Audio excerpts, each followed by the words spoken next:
OpenAI rejects Elon Musk's bid. U.S. government scrambles to rehire fired nuclear staff. The San Francisco Police Department officially rules OpenAI whistleblower's death was a suicide, and 2 new AI tools released for free. Welcome to #Trending. I'm your host, Jim Love. Elon Musk just got a firm no from OpenAI. According to an Axios report, the OpenAI board turned down Musk's reported offer to rejoin the board, citing concerns about conflicts of interest and the organization's current strategic path. This underscores OpenAI's commitment to running its own show, even when an outspoken tech titan comes knocking.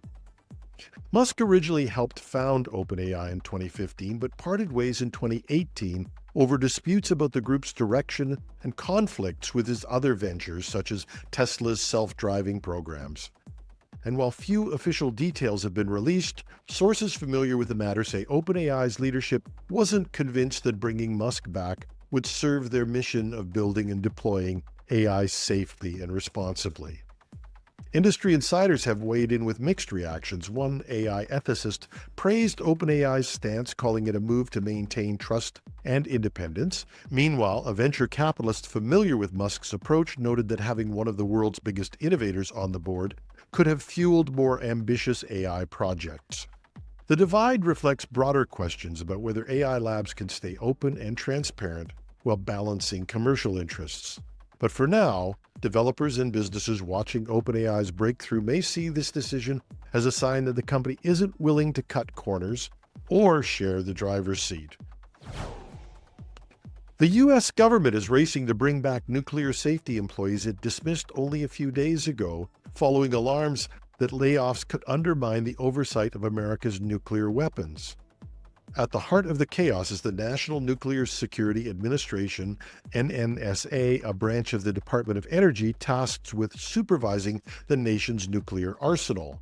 Officials have struggled to reach the affected staff because the workers' access to federal email accounts was revoked after the firings. The dismissals were part of President Trump's sweeping effort to trim the federal workforce, a policy he launched on the first day in office.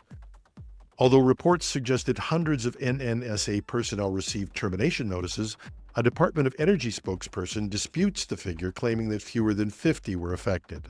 Either way, abrupt terminations at key sites responsible for building and maintaining nuclear weapons rattled both insiders and watchers of government security. A memo to NNSA employees reported by U.S. media underscored the confusion. The termination letters for some NNSA probationary employees are being rescinded, but we do not have a good way to get in touch with those personnel. The scramble follows a larger pattern of mass layoffs and so-called buyout offers supported by billionaire Elon Musk's Department of Government Efficiency DOGE initiative, adding yet another layer of controversy to the current administration's cost-cutting push. Legal challenges are piling up as federal employees and their unions seek to protect their roles. While the administration tries to reconcile workforce reductions with security obligations, many agencies face a patchwork of staff shortfalls and rushed rehires. It's a stark reminder that downsizing efforts must account for critical functions, especially when national security is on the line.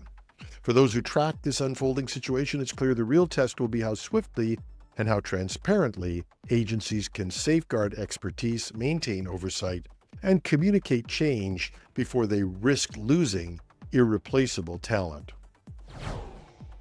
San Francisco police have officially determined that the recent death of Satchel Balagis, a former OpenAI researcher and self-proclaimed whistleblower, was a suicide, according to a report covered by Fortune magazine.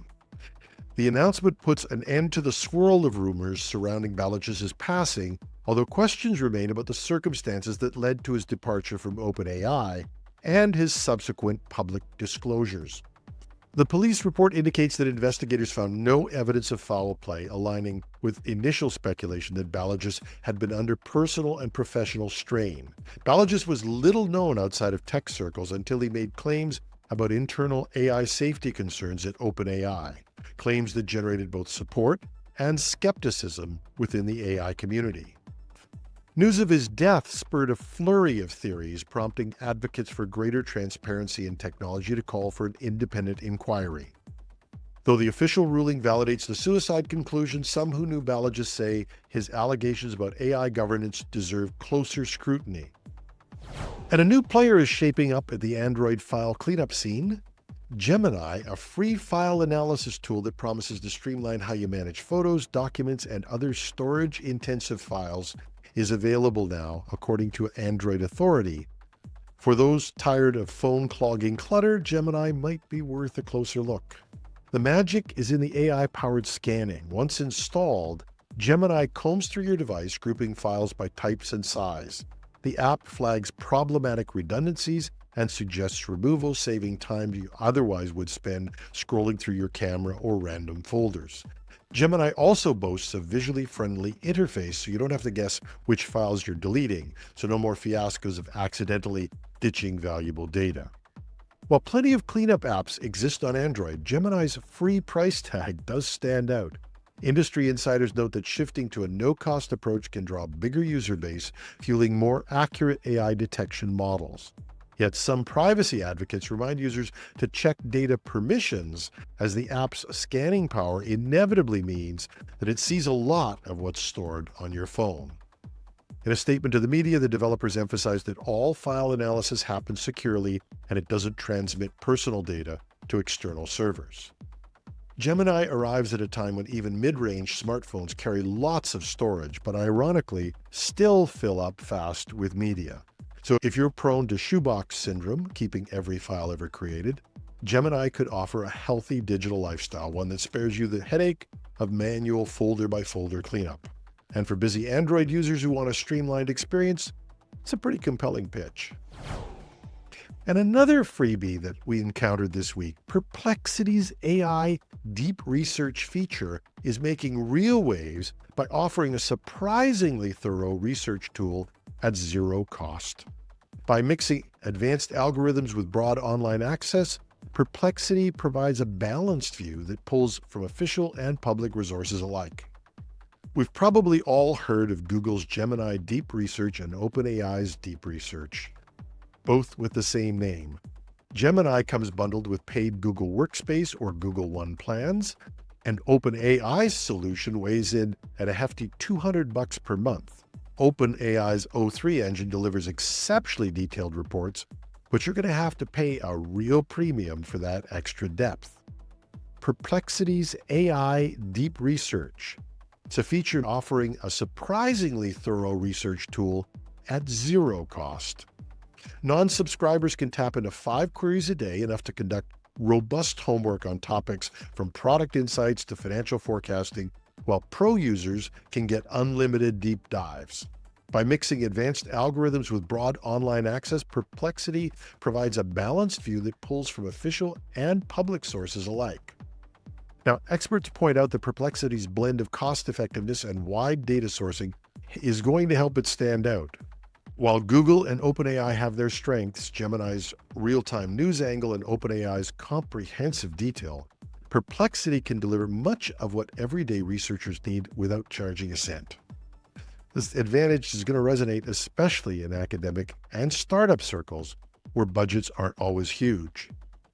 It's also really powerful for small and medium-sized businesses who are struggling with how to use AI right now, and where researching competitors, new products, and other things is readily available now. So who benefits? If you're juggling research on a tight schedule and a tighter budget, Perplexity's free daily queries could be a lifesaver. For those who need extensive paywalled sources or hyper-detailed AI, Google or OpenAI might still have an edge. We've tested it ourselves. For a reliable, no-fuss system that can generate quality reports, Perplexity's deep research might be all you need, at least to start. And when high-level AI tools are starting to cost a small fortune, this is enough to turn heads. Check it out. I've tried it. It's well worth at least experimenting with. And, as they say, can you save more money than free? And that's a really crappy impression, but it's also our show for today. You can reach me at editorial@technewsday.ca. I'm your host, Jim Love. Have a terrific Tuesday.